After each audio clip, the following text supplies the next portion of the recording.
Sunog sumiklab sa Pasay City, 4 kabilang ang isang senior citizen patay. Detalye ng balitang yan mula kay Radyo Mancheska Bilyeza. RMN Live Report! 2 oras ang inabot bago tuluyang mapula ang sunog na sumiklab sa barangay 107 Tengkotramo, Pasay City pasado alas 2 ng hapon ngayong Biyernes, August 21. Tumaas ito hanggang sa ikalawang alarma at naideklarang fire under control bago mag-alas 4 ng hapon. Pinalikas agad ang mga residente dahil sa magkakahiwalay na narinig na pagsabog.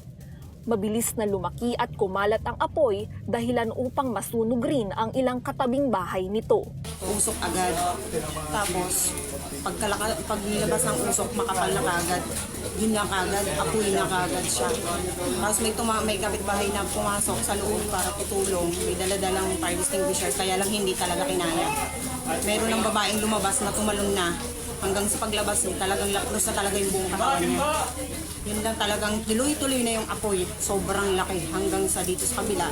Talagang nilamo na rin dito sa bandang kanan. Hanggang talagang natupok na hanggang dun sa looban. Ang kinakatakot namin kasi baka biglang lumakas ng apoy na husto. Pangatlong bahay lang kami galing dun sa nasusunog.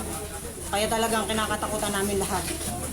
Buti na lang nagkataon araw, hindi gabi. Dahil kung hindi, as in talagang maraming bahay, mas maraming matutupok.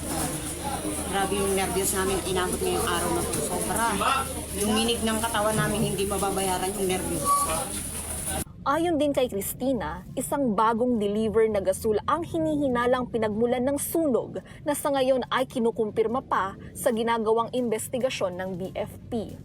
Maswerteng hindi nasunog ang bahay ni na Christina at matagumpay na naisalba ang sarili.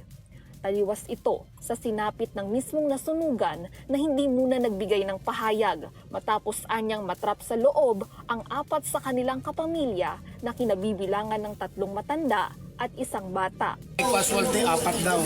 Ito yung mga kamag-anak ko. Isang matanda, mag-asawa, tapos ako ba?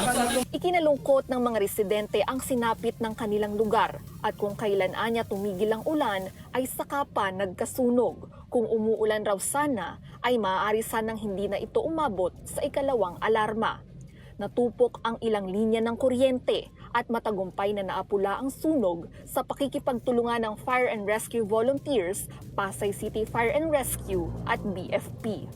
Kasama mo sa DZXL RMN Manila, Radyoman Cheska Bilyeza, Tatak RMN.